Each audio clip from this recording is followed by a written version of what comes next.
আমাদের মতো ল্যাদখোর বাঙালি হয়ে ঘুরতে গিয়ে 9 কিলোমিটার হাঁটবো ভাবলে মনটা একটু ছ্যাঁত করে উঠবে, এ আর এমন কি। কিন্তু পাহাড়ে ঘোরার নেশায় সেই কষ্টকে দূরে রেখে বেরিয়ে পড়লাম কুটলা গ্রাম আর গ্লেশিয়ার পয়েন্ট দেখার উদ্দেশ্যে। আমরা শুরু করেছিলাম তোস থেকে এবং সেই জার্নিটাই আজকে আপনাদের সাথে শেয়ার করব। যারা আপনারা কাসোল তোষের আইটিনারি বানাচ্ছেন তারা অবশ্যই একটা দিন রাখবেন এই কুতলা গ্রামটা দেখার জন্য। এমন নৈসর্গিক দৃশ্য কিন্তু আমি খুব কম দেখেছি। এটা আমার দেখা ওয়ান অফ দ্য বেস্ট পাহাড়ি গ্রাম। নমস্কার, আমাদের চ্যানেল ওয়ান্ডারলাস্ট মেডিবাডিসে আপনাদের সবাইকে স্বাগত জানাই। যারা এই চ্যানেলে নতুন তারা প্লিজ চ্যানেলটি সাবস্ক্রাইব করে দেবেন। আমরা প্রায় 9:30টার সময়তে বেরিয়েছি আমাদের যে হোমস্টে থেকে। আজকে যাব হচ্ছে গিয়ে কুটলা ভিলেজ। কুতলা ভিলেজ এখান থেকে 2.5-3 কিলোমিটার দূর বললো, প্রায় 1.5 ঘন্টা হয়তো ওয়াক করতে হবে। দেখা যাক কতক্ষণে পৌঁছাই। চলুন। সামনে যেই সাদা রঙের টিনের কটেজগুলো দেখা যাচ্ছে ওগুলো হচ্ছে আমাদের রুমগুলো। ওই রিসর্টটাতেই আমরা আছি। আর এই হচ্ছে রিসর্টের সামনের ভিউ। ওই পাশ দিয়ে রাস্তা দিয়ে হেঁটে হেঁটে আসলাম।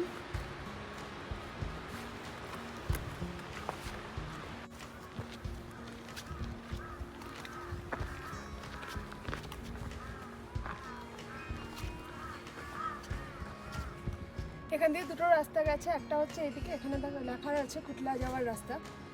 এই যে আর একটা রাস্তা রয়েছে, এই রাস্তাটা দিয়েও যাওয়া যায়, কিন্তু এটা মনে হয় জঙ্গলের ভিতর দিয়ে। তাই আমার যে গাইড দাদা আছেন উনি বলেন এই রাস্তা দিয়েই যাওয়া ভালো। চলো।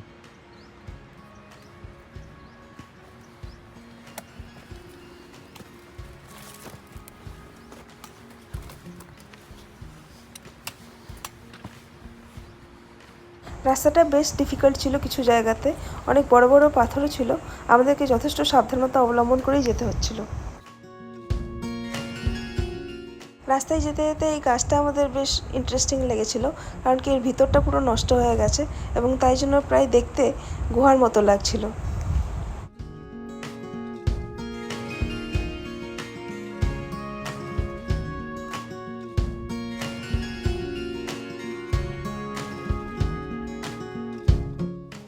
পুরো রাস্তাটাতেই প্রায় এরকম সুন্দর সুন্দর দৃশ্য দেখতে দেখতে যাওয়াটা খুব উপভোগ করেছিলাম আমরা। এবং রাস্তায় এরকম বড় বড় পাইন গাছও পড়েছিল, যার উপরে বসে বসে খানিকক্ষণ রেস্টও নিতে পেরেছিলাম।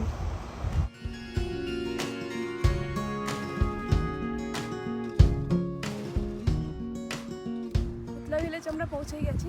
শুরুতেই একটা ধর্মীয় এদের কি ঠাকুরের এটা বুঝতে পারছি না, দেখে মনে হচ্ছে শিব ঠাকুর হতে পারে। তারপর শুরু রয়েছে, যাই হোক এরপরেই হচ্ছে গ্রামটা শুরু হচ্ছে, কুতলা ভিলেজ। এখানে অনেকগুলো ক্যাফে আছে, হোমস্টেজও আছে। চাইলে আপনারা থাকতে পারেন হোমস্টেতে, তবে সেক্ষেত্রে তোষ পার্কিংয়েই গাড়ি রাখতে হবে। তোষ পার্কিংয়ে গাড়ি রেখে এখান অবধি আসতে মোটামুটি যারা রেগুলারলি ট্রেক করেন না তাদের জন্য তো 2 ঘন্টার কাছাকাছি টাইম লাগবে। আর যারা করে 2 থেকে 2.5। হ্যাঁ, 2 থেকে 2.5। আর যারা করে তাদের 1-1.5 ঘন্টায় পৌঁছে যাবে। বেশ বেশ কঠিন রাস্তাটা, অনেকটাই টাইম লাগলো আমাদের আসতে। আমরা 9:30টায় শুরু করেছিলাম, আর এখন কটা বাজে? 11টা বাজতে যাচ্ছে। 11টা। প্রায় 1.5 ঘন্টা লাগলো আমাদের যে স্টেটা সেই রিসর্টটা থেকে। সেটা যদিও বা তোষ থেকে বেশ কিছুটা আগে, প্রায় 45 মিনিটস আমাদের লেগেছে তোষ পার্কিং থেকে আমাদের রিসর্টে পৌঁছাতে। আর সেখান থেকে 1.5 ঘন্টা এই কুতলা ভিলেজে পৌঁছাতে। মাঝখানে অনেকবার দাঁড়ানো হয়েছে। হ্যাঁ, রেস্ট তো নিতেই হবে, আমরা তো রেগুলার ট্রিপ করি না, তাই জন্য তো পারলাম না একবারে আসতে।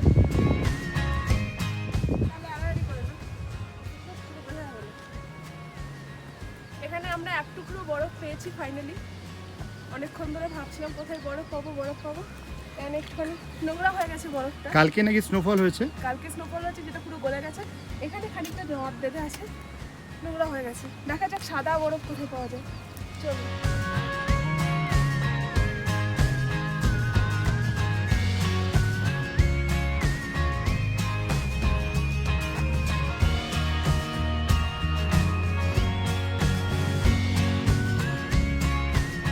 গ্রামটি ঘুরতে ঘুরতেই চোখে পড়লো এই ঘোড়া আর তার এই কিউট বাচ্চাটা।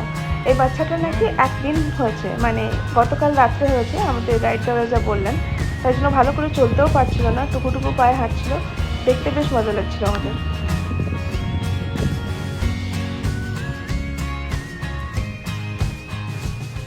দীনেশ ভাই হলো গিয়ে আজকে আমাদের গাইড, এবং তিনি তার এই বন্ধুর ক্যাফেতে নিয়ে এলেন আজকে আমাদের। এই ক্যাফেটার নাম হচ্ছে সিঙ্গিং উডস ক্যাফে। কুতলাতে বেশ কয়েকটা ক্যাফে রয়েছে, তার মধ্যে এটা একটা ক্যাফে। আমরা এই ক্যাফেটা যেহেতু ঘুরে দেখতে পারলাম, তাই জন্য আপনাদেরকে কয়েকটা ইনফরমেশন এখানে শেয়ার করতে পারবো। এখানে দুটো হোমস্টে অলরেডি রেডি হয়ে আছে, দুটো রুম। আর এই একটা রুম এখানে বেশ বেসিক্যালি একটা অ্যাপার্টমেন্ট মতন তৈরি হচ্ছে, 2-3টে রুম আছে। ওই রুমটা তৈরি হবে হয়তো আর কিছুদিনের মধ্যেই হয়ে যাবে, মে জুন মাস অবধি। কিন্তু আমরা এই যে দুটো রুম ছিল সেই রুম দুটোও দেখলাম, এবং তার সামনের ভিউ সব কিছু মিলিয়ে দুর্দান্ত লেগেছে। মানে আমরা যদি আগে জানতাম তাহলে হয়তো এখানেই থাকতাম। মানে খুবই সুন্দর জায়গাটা লেগেছে, এত সেরেন জায়গা খুব কম দেখেছি আমরা। তার সাথে আরেকটা মজার ব্যাপার হচ্ছে, গুগল সার্চ করে দেখলাম এই গ্রামের জনসংখ্যা নাকি মাত্র 4। যদিও বা আমরা অনেককেই দেখতে পেয়েছিলাম, কারণ কি বিজনেসের জন্য হয়তো হোমস্টে বানানোর জন্য আরও অনেকেই এখানে এসছেন, তবে অরিজিনালি এই গ্রামে মাত্র 4 জন সদস্য।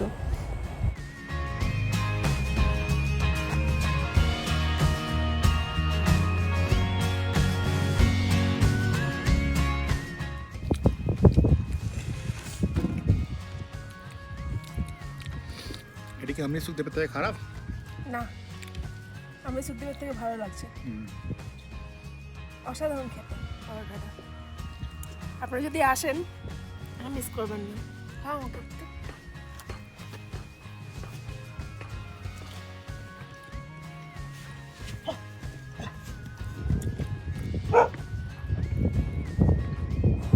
পাহাড়ে যাব আর ম্যাগি খাবো না, এটা কি হতে পারে?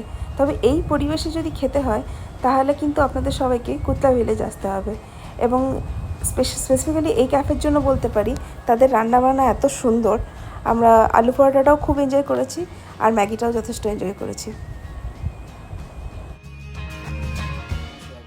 এটা হচ্ছে singing Woods ক্যাফের menu card.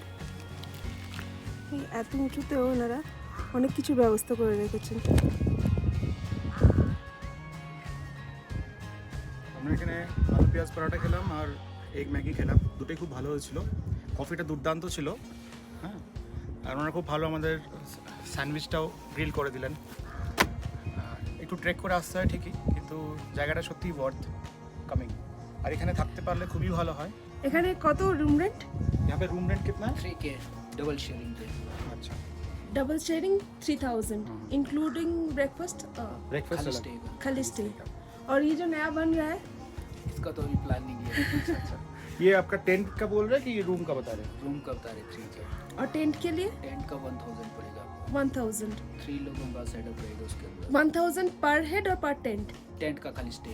Tent का स्टे से अच्छा, मतलब 3 जन रहेगा 1000।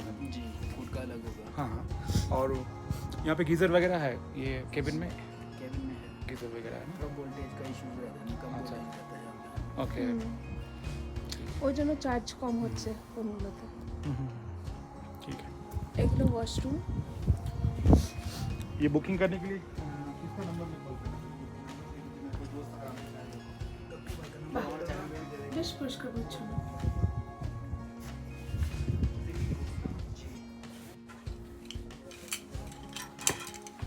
এটা একটা রুম,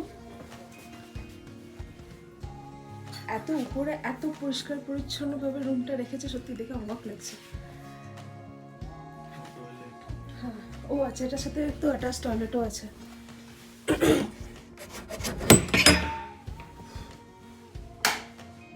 এখন তো বোধহয় কারেন্ট নেই, তাই না? গিজারও আছে, কমোড বেশ পরিষ্কার পরিচ্ছন্ন। মানে ইলেকট্রিক কেটেলের সুবিধাও আছে, প্লাস রুম মিটারও আছে। আর এখানে বসে বসে বেডে বসে বসে যে ভিউটা দেখা যাবে সেটা হচ্ছে এটা, অসাধারণ ভিউ। একটু কষ্ট করে আসতে হবে ঠিকই, কিন্তু এসে মন ভরে যাবে।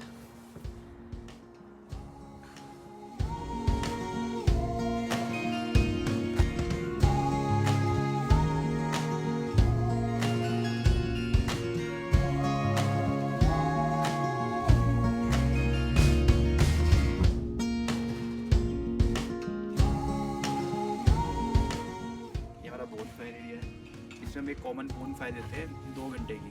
आप तो सपोज आपने यहाँ पे रूम लिया तो आप भी इस बोन फायर को ज्वाइन करेंगे और कोई दूसरे कोई भी, गेस्ट हाँ, रहे वो भी ज्वाइन करेंगे। 2 घंटे की देंगे। এই হোমস্টেটা এই ভদ্রলোকের ফোন নাম্বার ডেসক্রিপশন বক্সে দিয়ে দেবো। আপনারা যদি কেউ আসতে চান এবং এখানে থাকতে চান তাহলে এনার সাথে যোগাযোগ করে নিতে পারেন। मटन का सोल से मिलता है। কুতলা গ্রামে কিছুক্ষণ রেস্ট নিয়ে আমরা চললাম গ্লেসিয়ার পয়েন্টের উদ্দেশ্যে।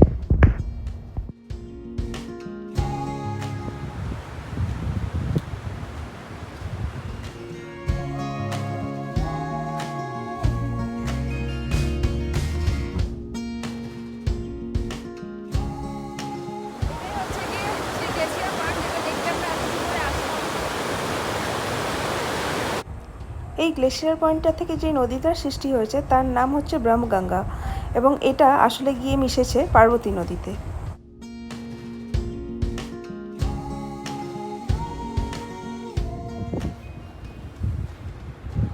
সামনে অনেকখানি সাদা বরফ থাকা সত্ত্বেও আমরা ওখানে পৌঁছাতে পারিনি। সামনের এই কালো বরফ নিয়েই খানিকক্ষণ টাইম স্পেন্ড করলাম।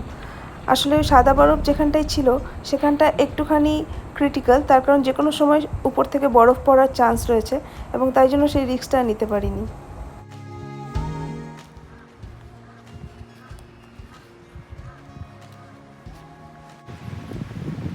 এবার ফেরার পালা। গ্লেশিয়ার পয়েন্ট দেখে আমরা এবার ফিরছি তোষের উদ্দেশ্যে।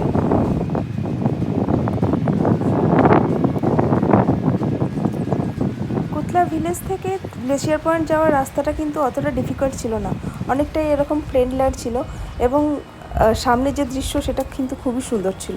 পুরোটাই প্রায় খুব এনজয় করতে করতে গেছি আমরা।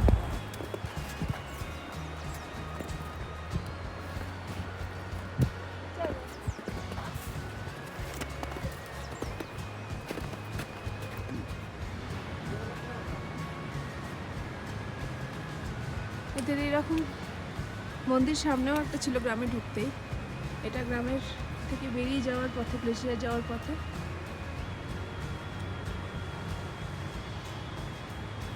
অনেক চাদর টাদর ছড়িয়েছে।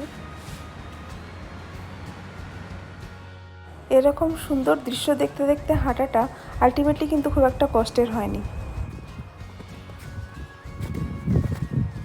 এটাকে বলে তোষ ওয়াটারফল। এর সাইডে অনেকগুলো ক্যাফে আছে, সেজ ক্যাফে একটা দেখতে পাচ্ছি। আমরা নিচে আর গেলাম না, তার কারণ এটা সুন্দর সুন্দর জায়গা আমরা দেখে এসেছি। এটা বই উপর থেকে নামছে, ওটা বড় নয় ওয়াটারফলটা, ছোটোই ওয়াটারফল। এটা ওই 8 ঘন্টা মতন লাগে তোষ থেকে আসতে। ফাইনালি আমরা পৌঁছে গেছি আমাদের ডেস্টিনেশনে। রিসর্ট ফুল থকে গেছে। এখন বাজছে 4:05। সকালবেলা 9:30টার সময় বেরিয়েছিলাম। প্রায় 4.5 কিলোমিটার ডিস্টেন্স এখান থেকে গ্লেশিয়ার, মানে আমরা টোটাল 9 কিলোমিটার হাঁটলাম আজকে।